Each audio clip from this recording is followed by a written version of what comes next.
मैं पढ़ना नहीं चाहता तो माँ कहती अगर तुम पढ़ाई नहीं करोगे तो लोगों में इज्जत कैसे पा सकोगे। देखो आज हमारे पास पैसा है, धन है, दौलत है, सिर्फ और सिर्फ इस वजह से है क्योंकि हम पढ़े लिखे हैं। और ये देखो छोटे छोटे इन अनपढ़ लोगों को हमारे घरों में कामकाज करके अपना पेट पाल रहे हैं क्योंकि इनके पास एजुकेशन नाम की कोई चीज़ नहीं है। अब लक्ष्मी को ही देख लो, अगर इसके पास शिक्षा होती, कोई हुनर होता तो आज हमारे घर में झाड़ू पोछा कर रही होती क्या? नहीं ना। अगर यह पढ़ी लिखी होती तो इसका अपना कोई बिजनेस होता, यह भी हमारी तरह लोगों पर हुकूमत कर रही होती। मगर देखो बेचारी आज हमारी जूतियां सीधी करती फिर रही है। यह होती है एजुकेशन की पावर। अब तुम खुद को ही देख लो, अगर तुम भी पढ़ लेकर खूब मेहनत करोगे तो कल को इसकी बेटी को अपनी नौकरानी बनाना। लक्ष्मी हमारे घर की नौकरानी थी। उसकी बेटी गरीबी की वजह से स्कूल नहीं जाती थी। मैंने दिल लगाकर पढ़ाई की और लंदन चला गया। वहाँ से एजुकेशन पूरी करके लौटा तो मेरी माँ का देहांत हो गया। मैं माँ की इच्छा पूरी करने के लिए जब लक्ष्मी की बेटी को नौकरानी बनाने के लिए उसके घर गया तो मेरी आत्मा कांप गई क्योंकि मुझे गरीब और छोटे लोगों से बहुत नफरत थी। शायद इसकी वजह यह भी थी कि मैं सोने का चम्मच मुंह में लेकर पैदा हुआ था। जब से मैं अपने माँ बाप की ज़िंदगी में आया था, मेरे बाप की तो जैसे लॉटरी ही लग चुकी थी। वो दिन दुगनी रात चौगुनी तरक्की करने लगे थे। पहले जो उनका बिजनेस लाखों में ही उन्हें मुनाफा दे रहा था, देखते ही देखते वे करोड़ों रुपए के मालिक बन गए। मेरे पापा ने तो साफ कह दिया था कि मेरी किस्मत बदली है तो सिर्फ और सिर्फ तरुण की वजह से। तरुण तो सोने का चम्मच लेकर हमारी ज़िंदगी में आया है। बचपन से ही मुझे बड़ा लाड प्यार दिया गया था। शुरू शुरू में तो मेरे थोड़े बहुत गरीब दोस्त थे। मैं नौकरों के साथ घुल मिल जाया करता था तो मेरी माँ मुझे डांट दिया करती थी। कहती थी कि यह छोटे लोग हैं, गंदे लोग हैं, इनको इनकी औकात में रखा जाए तो बेहतर है, वरना सर पर चढ़कर नाचना शुरू कर देते हैं। तुम्हें अपनी क्लास के बच्चों के साथ ही दोस्ती करनी चाहिए। यह क्या गली मोहल्लों के लड़कों के साथ दोस्तगिरी। जैसे मैं बड़ा हुआ मेरे दिमाग में ही बातें घर कर चुकी थी। अभी मैं बैठा अपना होमवर्क कर रहा था। आज स्कूल में दोस्तों के साथ शरारत करते हुए पकड़ा गया था तो टीचर ने पहले तो क्लास से बाहर खड़ा कर दिया और फिर मेरा होमवर्क मुझे 20 बार करने को कह दिया। अभी तक सिर्फ मैं 5 बार ही कर पाया था कि मेरा हाथ जवाब देने लगा। गुस्से से जी चाहा कि टीचर का मुंह ही नोच डालूं। मैं ऐसा ही था, बहुत ही बदतमीज। लिख लिख कर जब थक चुका था तो पेंसिल को ऐसे ही मेज पर मारने लगा। तभी हमारे यहाँ पे काम करने वाली लक्ष्मी मेरे कमरे में चली आई। मुझसे कहने लगी, छोटे साहब जी, अगर आप कमरे से बाहर चले जाएं तो क्या मैं आपके कमरे की सफाई कर दूं? मुझे तो घर में काम करने वाली सभी नौकरों से चिढ़ थी, खासकर इस लक्ष्मी से जो बिना वजह ही मुझसे प्यार से पेश आया करती थी। ऐसा लगता था जैसे मैं इसका मालिक नहीं बल्कि इसकी औलाद हूँ। मैं गुस्से से देखकर कहने लगा कि क्या तुम्हें दिखाई नहीं दे रहा मैं होमवर्क कर रहा हूँ? किससे पूछकर तुम मेरे कमरे में आई हो? जिस वक्त मैं कमरे में हूँ मेरे कमरे में आने की जरूरत नहीं। मेरी बात सुनकर वह फौरन सर झुकाकर कमरे से जा चुकी थी। फिर मेरे दिमाग में कुछ आया और मैंने लक्ष्मी को वापस अपने कमरे में बुलाया।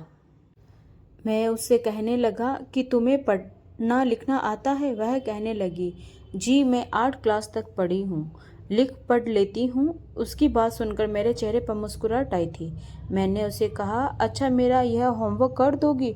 मेरी यह बात सुनकर थोड़ी हैरान हुई थी। फिर कहने लगी, यह तो बुरी बात है। यह काम तो आपके टीचर ने आपको लिखने के लिए दिया है, यह काम तो आपको ही करना चाहिए। उसकी यूं नसीहत सुनकर मैं गुस्से से फट पड़ा था। अपनी पेंसिल उसकी तरफ उछालकर कहने लगा कि मेरी माँ बनने की जरूरत नहीं है, नौकर हो तो नौकरानी बनकर ही रहो। मैंने तुम्हें कहा है कि अगर मेरा होमवर्क कर दो, आगे से मुझे फिजूल की बातें मत सुनाना। उसने गहरी सांस ली थी और झाड़ू एक तरफ रखकर आकर बैठने लगी। मगर मैं फिर उसे तंग करने लगा कि जाकर अपने हाथ धोकर आओ, तुम्हारे हाथ गंदे हैं, झाड़ू वाले हैं। मेरी किताबें साफ सुथरी हैं, इनको गंदा मत करो। वह एक बार फिर उठी थी और हाथ धोकर अच्छे से पहुँचकर वहाँ पर आकर बैठ थी। मैं उसे बार बार यही कह रहा था कि अच्छा अच्छा लिखो, बिल्कुल मेरी राइटिंग में लिखो, काम खराब ना हो वरना मुझसे बुरा कोई नहीं होगा। मेरी बात सुनकर वह कहने लगी कि आप फिक्र मत करें, मेरी लिखाई बड़ी साफ है जी, बस गरीबी की वजह से मैं और पढ़ ना सकी। पूरी क्लास में अच्छी हुआ करती थी। वाकई बात भी यही थी। मैं 7th क्लास में पढ़ता था। मेरी राइटिंग बहुत गंदी थी, मगर लक्ष्मी तो बड़ा ही अच्छा लिख लेती थी। मैं अभी उसे लिखते हुए देख ही रहा था कि तभी मेरी माँ की आवाज़ गूंजी, लक्ष्मी कहाँ मर गई? तुझे मैंने कहा था कि मेरे लिए फलों का जूस निकाल कर ला। बहुत कामचोर होती जा रही है। अब कहाँ घुसी बैठी हो? मेरी माँ की आवाज़ सुनकर तो मैं थोड़ा घबरा गया था। अगले ही पल अपनी कॉपी और पेंसिल फौरन लक्ष्मी से छीन ली। तभी मेरी माँ भी कमरे में दाखिल हुई। जब फर्श पर लक्ष्मी को आराम से बैठा देखा तो वह गुस्से से लाल हो चुकी थी। इससे पहले कि वह कुछ बोलकर मेरी माँ को बताती, मैं खुद ही बड़े गुस्से से कहने लगा, देख लो माँ, लक्ष्मी कितनी बदतमीज हो चुकी है। बजाय काम करने के यहाँ पर आराम से मेरे पास बैठी हुई है, अपने दुखड़े रो रही है। कितनी बार कहा है कि गरीब भूखे लोगों को घर से निकालो। जो इस तरह की हरकतें करते हैं, मेरा भी वक्त बर्बाद कर दिया। लक्ष्मी तो मुझे देख रही थी, कहने लगी, छोटे साहब झूठ क्यों बोल रहे हो? मालकिन को बताते क्यों नहीं कि आपने मुझे यहाँ पर बिठाया था ताकि मैं आपका होमवर्क कर सकूं? मगर मेरी माँ को तो सिर्फ और सिर्फ मेरी बात पर ही यकीन था। लक्ष्मी बेचारी सर झुकाकर आंसू साफ करती कमरे से बाहर चली गई। मगर मैं खुश था कि मेरा होमवर्क बड़ी तेजी से के साथ लक्ष्मी ने आधे से ज़्यादा कर दिया था। मेरी माँ मुझे शाबाशी भी देकर गई थी कि जल्दी जल्दी होमवर्क पूरा करो, फिर मैं तुम्हारा फेवरेट नूडल्स बनाकर तुम्हें दूंगी। मैं बाकी का होमवर्क भी निपटा लिया था। मेरे माँ बाप को मुझसे बहुत सी उम्मीदें थी। वह चाहते थे कि मैं पढ़ाई में टॉप करूं, हर साल ट्रॉफी लेकर आऊं। लेकिन मेरा पढ़ाई में दिल ही नहीं लगता था। मेरा दिल करता था कि हर वक्त खेलता रहूं, कभी मोबाइल पर गेम तो कभी दोस्तों के साथ मस्तियाँ करूं। पढ़ाई से तो मेरा दिल घबराने लगा था। अब तो स्कूल वाले भी मेरे खिलाफ शिकायतें मेरे माँ बाप से करने लगे थे। एक दिन मैं ऐसे ही बैठा था। मैं जिद कर रहा था कि माँ मुझे नहीं पढ़ना। पापा के पास इतना पैसा है, आखिर उस पैसे का उन्होंने करना क्या है? मैं आपका इकलौता बेटा हूँ, फिर आप क्यों मुझे पढ़ाकर बड़ा बिजनेसमैन बनाना चाहती हैं? मैं बड़ा होकर पापा का ही बिजनेस संभालूंगा, मेरे साथ ज़बरदस्ती मत करे। तब मेरी माँ ने अपनी गोद में मुझे बिठाकर किताब लेकर सामने रखकर कहने लगी कि बेटा, तुम नहीं समझ रहे हो। देखो, मैं भी पढ़ी लिखी हूँ, तुम्हारे पापा भी पढ़ लिख कर आज इस स्थान पर पहुँचे हैं कि उनका अमीर लोगों में नाम लिया जाता है। जबकि अगर तुम पढ़ाई नहीं करोगे तो लोगों में इज्जत कैसे पा सकोगे? देखो, आज हमारे पास पैसा है, धन है, दौलत है, सिर्फ और सिर्फ इस वजह से है क्योंकि हम पढ़े लिखे हैं। और ये देखो, छोटे छोटे इन अनपढ़ लोगों को हमारे घरों में कामकाज करके अपना पेट पाल रहे हैं क्योंकि इनके पास एजुकेशन नाम की कोई चीज़ नहीं है। अब लक्ष्मी को देख लो, अगर इसके पास शिक्षा होती, कोई हुनर होता तो आज हमारे घर में झाड़ू पोंछा कर रही होती क्या? नहीं ना। अगर यह पढ़ी लिखी होती तो इसका अपना कोई बिजनेस होता, यह भी हमारी तरह लोगों पर हुकूमत कर रही होती। मगर देखो, बेचारी आज हमारी जुतियाँ सीधी करती फिर रही है। यह होती है एजुकेशन की पावर। अब तुम खुद को ही देख लो, अगर तुम भी पढ़ लिख कर खूब मेहनत करोगे तो कल को इसकी बेटी को अपनी नौकरानी बनाना, उसे खूब काम करवाना, खूब बेइज्जत करना, क्योंकि अनपढ़ लोगों की यही सजा होती है। अगर यह भी अपने माँ बाप की बात मानकर पढ़ लेते तो आज यह भी जिंदगी में कहाँ से कहाँ पहुँच चुके होते। माँ, सही कहा आपने, मैं लक्ष्मी की बेटी को अपनी नौकरानी बनाऊंगा। जैसे ही मेरे मुंह से शब्द निकले और लक्ष्मी तक पहुँचे तो उसके जूते पॉलिश करते हुए हाथ रुक चुके थे। उसने मुझे पहली बार घूर कर देखा था। मेरे जूते पॉलिश करना छोड़ दिए उठकर मेरे पास आई और कहने लगी कि मैं आपकी नौकरानी हूँ। मेरे पति के देहांत के बाद आपकी नौकरी करना मेरी मजबूरी है, लेकिन ज़रूरी नहीं कि नौकरानी की बेटी नौकरानी ही बने। मैं अपनी बेटी को पढ़ा लिखा कर इस दुनिया में कामयाब बनाना चाहती हूँ। आप लोगों ने मेरा मजाक उड़ाना है, जो भी कहना है मुझे कहे, मगर मेरी बेटी का नाम मत ले, ऐसा कहते हुए उसकी आंखें भीग गई थी। लक्ष्मी की एक ही बेटी थी जिसे वह बहुत प्यार करती थी, लेकिन अगले ही पल में हंसकर कहने लगा कि नौकर की बेटी नौकरानी होती है। तुम्हारे पास तो इतने पैसे भी नहीं है कि 2 वक्त का खाना भी खरीद कर खा सको। पढ़ाई के खर्चे जानते भी हो कितने हैं। तुम भला कहाँ अपनी बेटी को पढ़ा लिखा पाओगी। तुम तो सिर्फ हमारी जूतियां सीधी करने के लायक हो, और देखना तुम्हारी बेटी भी हमारी जूतियां सीधी ही करेगी। मेरी माँ भी इस बात पर हंस पड़ी थी। खैर, वक्त यूं ही तेजी से गुजरने लगा। जितनी मैं गरीबों से नफरत करता था और अपने घर में गरीबों को नीचे दिखाता था, वही जब मेरे दिमाग में यही बात आई तो मैं और दिल लगाकर पढ़ने लगा।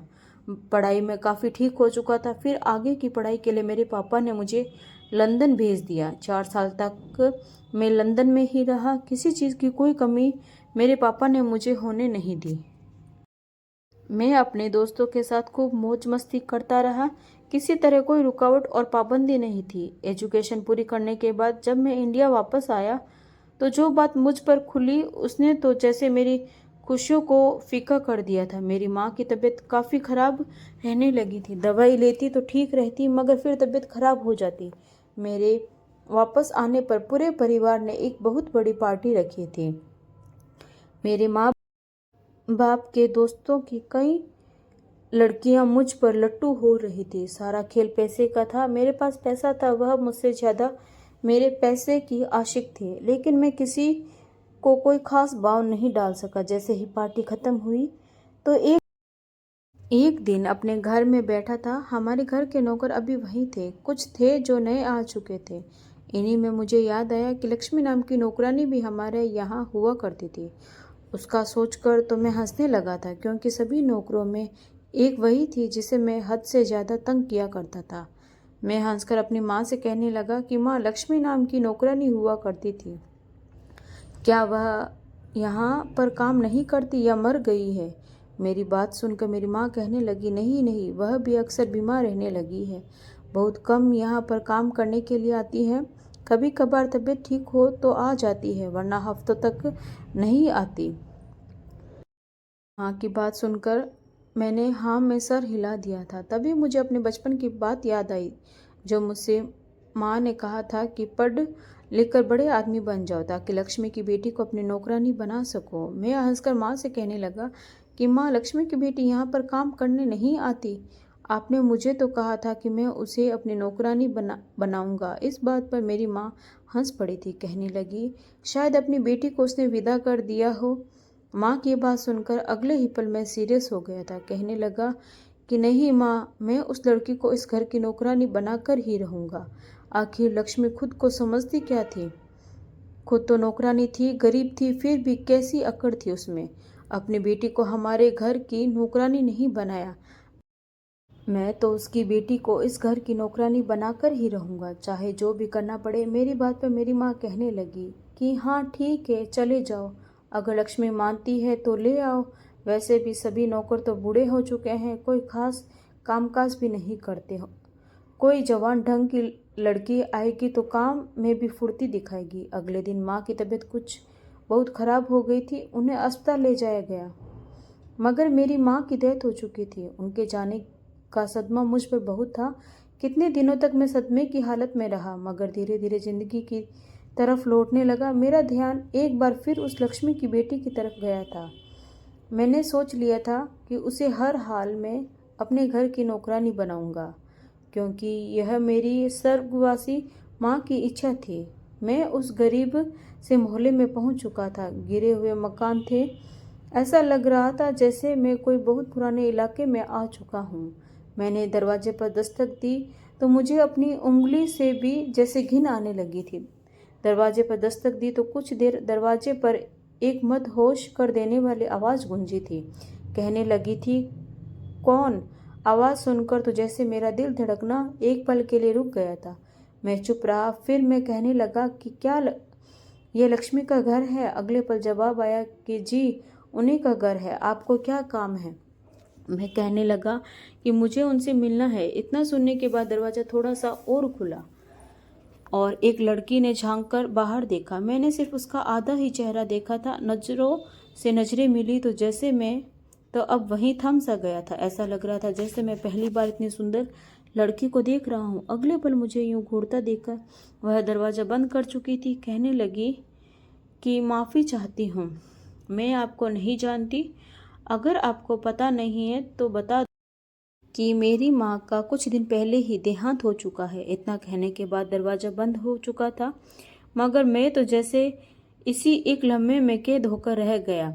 जब से मैंने उसका चेहरा देखा था, मेरा दिल तो काबू में ही नहीं आ रहा था। मैं तो उसे यहाँ पर नौकरानी बनाने आया था, मगर खुद ही जैसे उसका गुलाम होकर रह चुका था।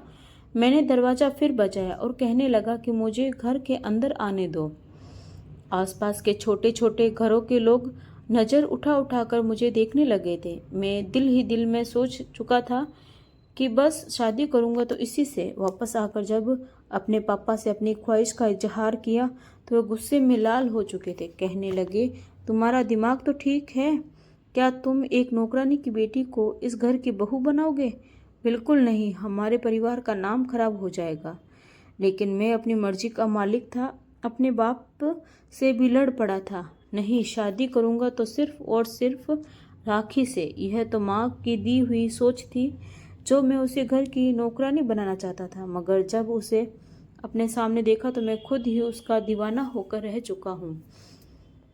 राखी अब एक नौकर की बेटी नहीं रही थी, बल्कि वह तो पढ़ लिख कर हॉस्पिटल में नर्स की जॉब करने लगी थी। लक्ष्मी ने जैसे कहा था वैसा कर दिखाया। अपनी बेटी को सरकारी स्कूल में पढ़ाया लिखाया था, उसे काबिल बनाया था कि उसे दूसरों के जूठे बर्तन ना साफ करने पड़े, बल्कि उसे शिक्षा देकर आत्मसम्मान के साथ जीना सिखाया था। मेरे पापा ने तो साफ मना कर दिया था, लेकिन उसके बावजूद मैं अपनी जिद के पीछे नहीं हटा था। जब मैंने शादी की बात राखी से कही तो वह भी हैरान थी। फिर मैंने कहा, मैं तो तुम पर दिल हार बैठा हूँ। मैं उसके सामने घुटनों पर आ चुका था। मेरी जिद देखकर मेरे पापा ने मेरी जिद मान ली थी। मैंने पूरे परिवार के सामने राखी से शादी की थी और इस घर में अपनी पत्नी बनाकर ले आया था। मेरा बर्ताव सारे नौकरों के साथ अच्छा हो गया था। मैं उनकी पैसों से भी मदद करने लगा था। मैं उनके साथ जमीन पर बैठने पर भी ना हिचकिचाता था। यही तो शिक्षा थी, संस्कार थे, लिहाज था, इज्जत थी, जो मैं मोहब्बत करके सीख चुका था। तो दोस्तों, इस कहानी को लेकर आपकी क्या राय है, कमेंट बॉक्स में ज़रूर बताएं। और अगर कहानी अच्छी लगी हो तो प्लीज़ लाइक शेयर ज़रूर करें। और आपने अभी तक हमारे चैनल को सब्सक्राइब नहीं किया है तो ज़रूर कर लीजिए। तो मिलते हैं एक नई कहानी के साथ। धन्यवाद।